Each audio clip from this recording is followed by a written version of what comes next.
Buenas tardes a todos, sobre todo a los que han hablado, a Patricia, a Mempo, a Gustavo y gracias a Viviana. Voy a tratar de hacer 4 o 5 cosas. La primera es recordar una cosa que todos lo mencionan, pero que es obvia e histórica. El Río de la Plata se llama Río de la Plata porque a través del río Paraná se pensaba que se podía llegar al Cerro Rico, al Cerro de Plata del Potosí. Es decir, ha sido la entrada histórica de la Argentina. Y es desde ahí, para los porteños, es desde Asunción, madre de ciudades, que se funda por segunda vez Buenos Aires. O sea, el río Paraná está en toda la historia argentina y tiene una enorme presencia estratégica. Segundo, o sea que lo que hagamos con él o de él es muy relevante. O sea, la vuelta obligado no es un incidente en la historia argentina. Tiene que ver con un debate muy importante que se dio en aquel entonces acerca de la libre navegabilidad de los ríos, que es lo que exigían las grandes potencias. Punto 1. Punto 2. El tema de los términos. Hay un tratado que une a los 5 países, que se llama el Tratado de la Cuenca del Plata, que es de 1969 y que son los 5 países: Uruguay, Argentina, Brasil, Paraguay y Bolivia. Ese tratado abarca hasta el dique de Cabarcorral en Salta, digamos. Y esos 5 países hicieron un proyecto que fue un proyecto de cooperación, de energía y de integración.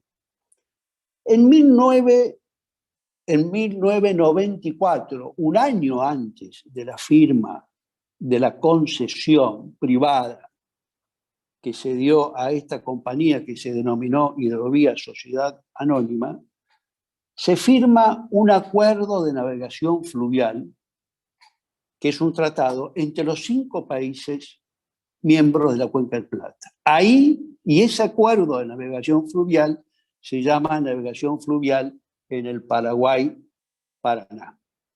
Y firman los 5 países, con la curiosidad de que se llama Hidrovía Paraguay-Paraná, pero va desde Puerto Cáceres hasta Nueva Palmira, que es Uruguay, que teóricamente no tiene que ver con el río Paraná. O sea, en el Tratado de Hidrovía están esos 5 países, ese tratado existe y establece la libre navegabilidad.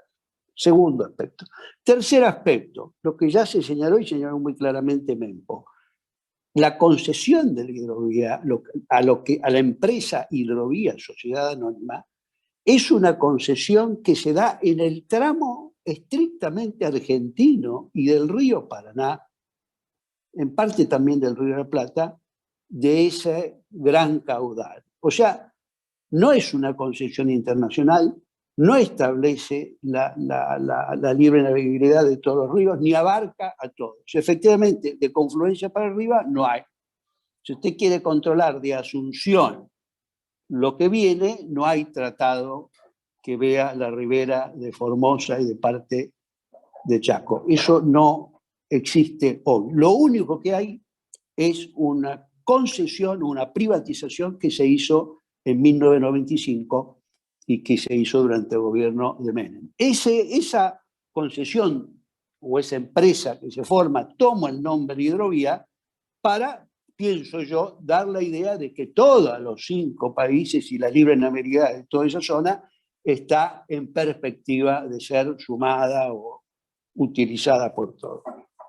Ese es un segundo punto, pero es así, es una concesión de un río argentino, punto, a una empresa que se forma.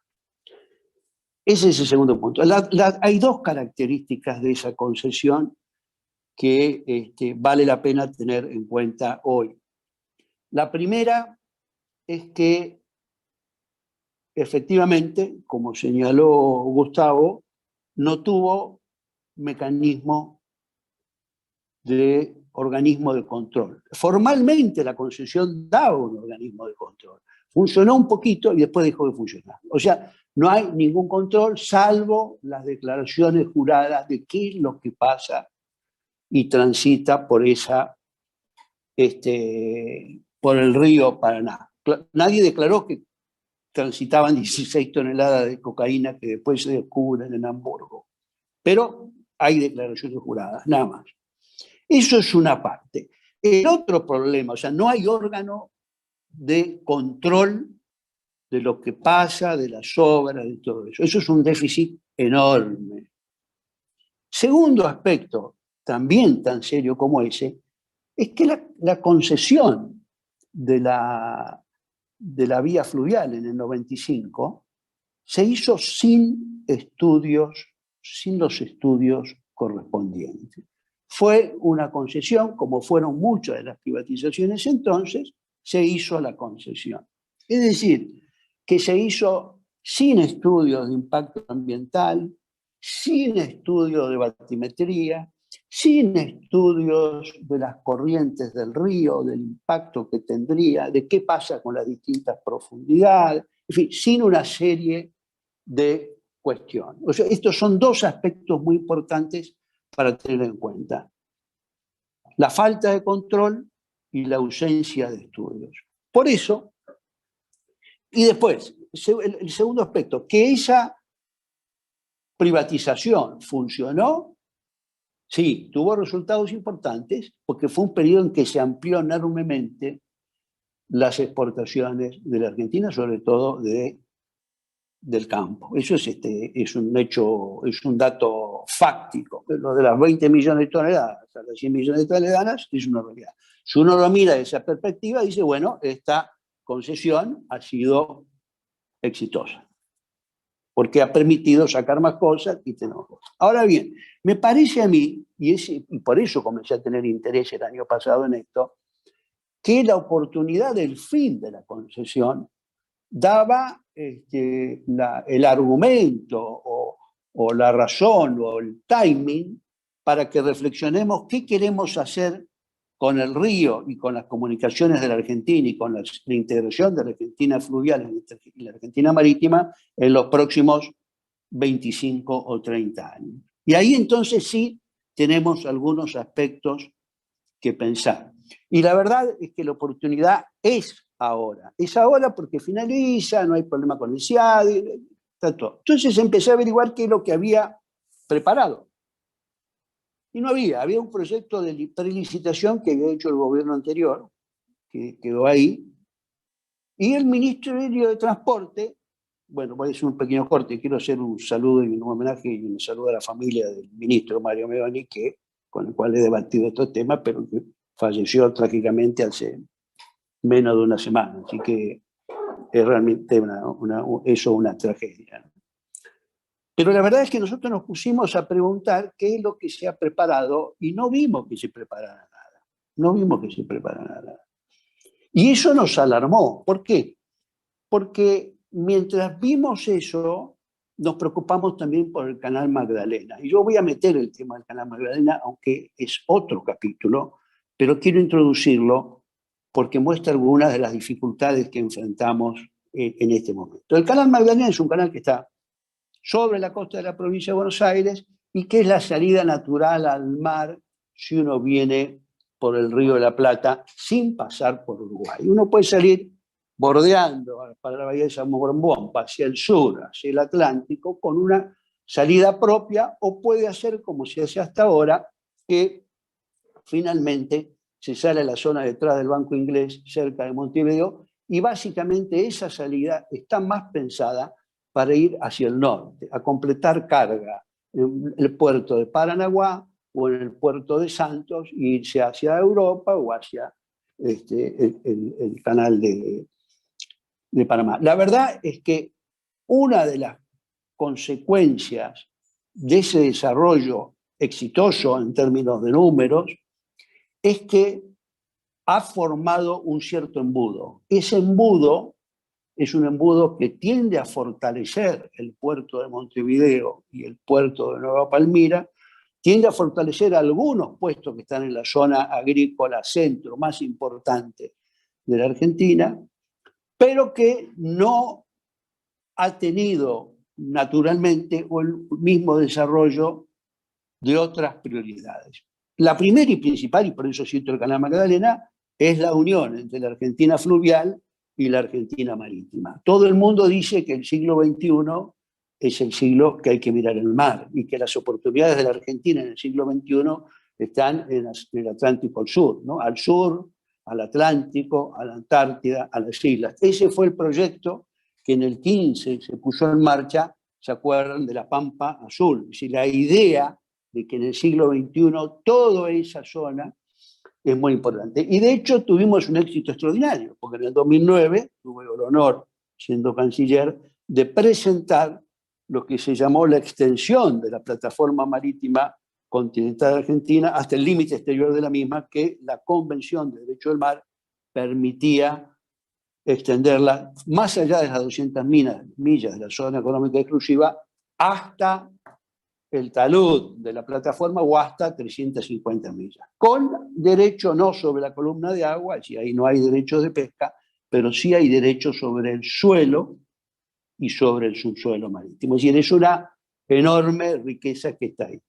Bueno, esa Argentina marítima, esa Argentina atlántica, no está conectada con la Argentina fluvial. Es más, hay que pasar por Uruguay para ir de un puerto atlántico a un puerto fluvial, no solo de la Patagonia. Para ir de Quequén a Ramallo hay que ir a Espera, Uruguay, y volver y entrar y pasar por el Punta Indio y volver a este lado.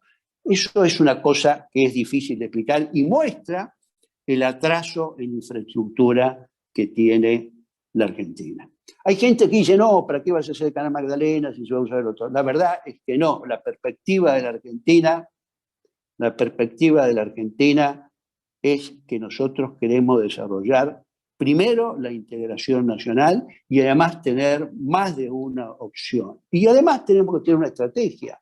Cuando yo digo estrategia entre 25 y 30 años, ¿qué quiero decir? Quiero decir que nosotros qué vamos a hacer. Y eso es una discusión sobre la traza, por ejemplo. ¿Qué traza va a tener lo que se haga?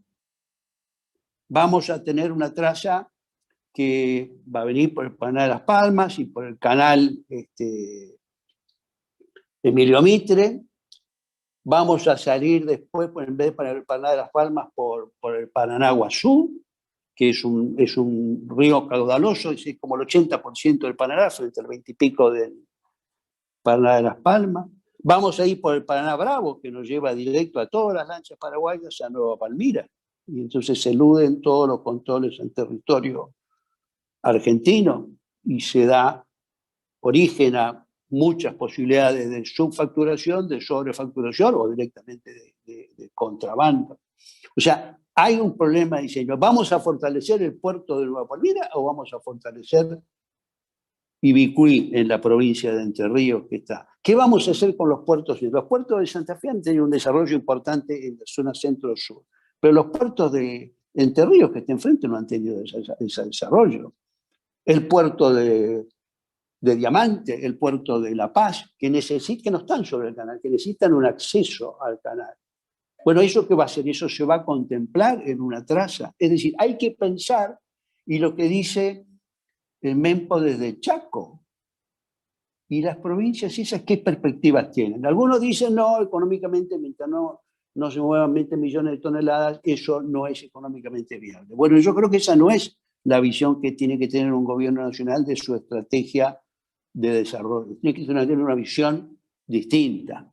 De hecho, el gobernador Capitanich está haciendo la entrada, y lo está haciendo con una empresa, para facilitarle el acceso hasta el canal. Lo que quiero decir con esto es que desde la propia perspectiva de la vía navegable, la licitación o el arreglo o la decisión que hay que tomar es una decisión estratégica y muy importante. Teniendo en cuenta además algunos elementos. Uno, no es una decisión, lamentablemente, por eso empezamos a comienzos del año que viene, que se pueda tomar rápido. Repito, no hay estudios que lo permitan hacer. El canal Magdalena llevó años de estudios.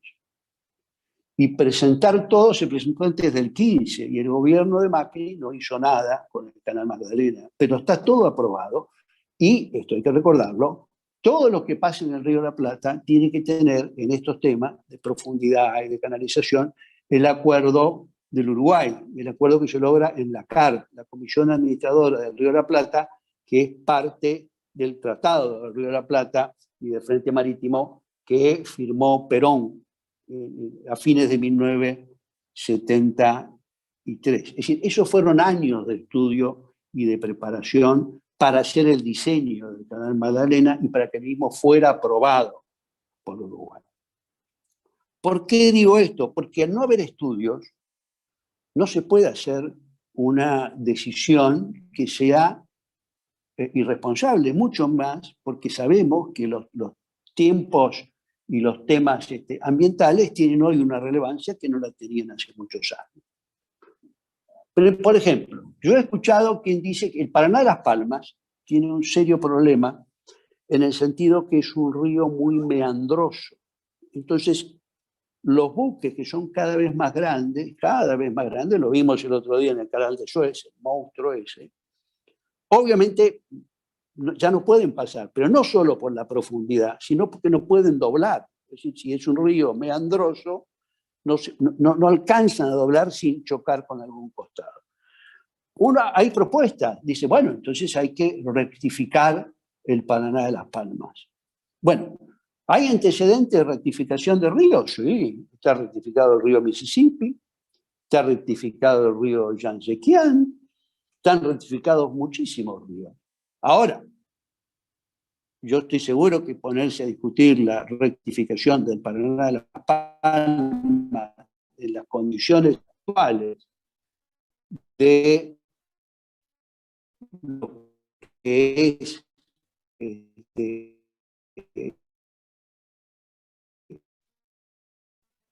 la preocupación por los temas que por algo río es menos, porque eso controla la velocidad, eso evita ciertos problemas respecto de la sedimentación, etcétera, etcétera, etcétera.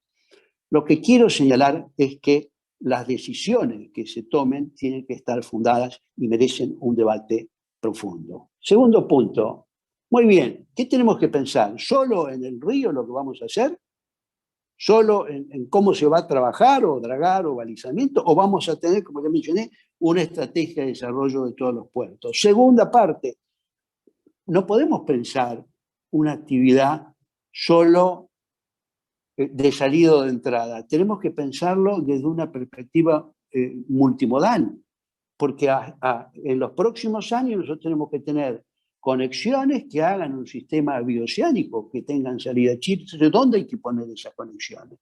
¿Las ponemos en la ruta a la altura del 81? ¿Las ponemos en el ferrocarril que va a Embarcación? ¿Las ponemos en el Paso de Cama? ¿Las ponemos a la altura de la Cordillera Central? ¿Las ponemos en el norte patagónico, saliendo a Bahía Blanca y unimos con Vaca Muerta? Es decir, hay montones de cosas que no están y ninguna de esas cosas está preparado. Y en ninguna de esas cosas estaba previsto cómo se iba a desarrollar. Por eso insistimos, y cuando no tuvimos respuesta, pedimos la presidencia del ministro, y hoy hubo una serie de conversaciones y surge la reunión de agosto con la idea de formar la empresa estatal, una sociedad del Estado, que funcionara 51% del Estado, 49% de las provincias ribereñas. Eso... Jorge, perdón, si podés sí, ir redondeando, por favor. bueno, Muchas gracias. perdón por la extensión. No, todo bien. Eso después desapareció con la aparición del 949 y limitó el funcionamiento o la participación de las provincias al Consejo Asesor, en el cual faltan varios, ¿no? Por ejemplo, la UIF logró entrar al final. ¿Sí? Bueno, el lunes pasado era la segunda reunión del Consejo Federal, obviamente no se realizó, quedó postergada sin fecha y ahora nos enfrentamos con el fin de la concesión. El fin de la concesión, no sé qué medida tomará el gobierno.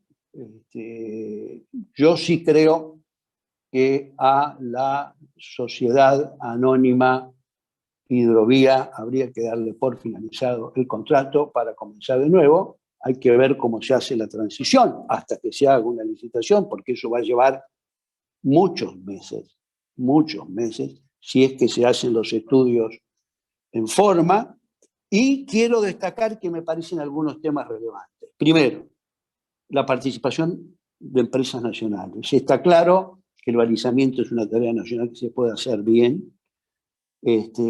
Está claro que el organismo de control tiene que ser efectivo. Y yo personalmente creo que el cobro tiene que estar en manos del Estado Nacional. Tiene que ser el Estado Nacional el que cobre el peaje o lo que se pasó y luego pague a las empresas que trabajen en los distintos sectores. Hay distintas posibilidades, no sé con cuáles decidirá el gobierno. Para mí me parece que esos temas son centrales. ¿Qué traza vamos a hacer? Y la traza para mí es incluir el Paraná Guazú, el Paraná Grande, para poder salir de ahí, fortalecer entonces el Simicuí. ¿Qué control vamos a tener? ¿Cómo vamos a cobrar el peaje? Que efectivamente es alto. Todas las empresas dicen que ese peaje por lo menos es generoso. Si uno insiste más, algunas empresas dicen que se sobran como 50 millones de dólares sobre una ganancia normal de pago de peaje. No estamos hablando además de lo que es subfacturación o sobrefacturación o eso que es otro problema. Conclusión. Creo que es una decisión estratégica respecto al futuro del país y que abre otros debates, y con esto sí termino. Porque acá no estamos hablando solo del río Paraná. Acá estamos hablando de la perspectiva para todos los puertos, los privados, los consorcios y los puertos provinciales. ¿Qué estrategia vamos a tener para ellos?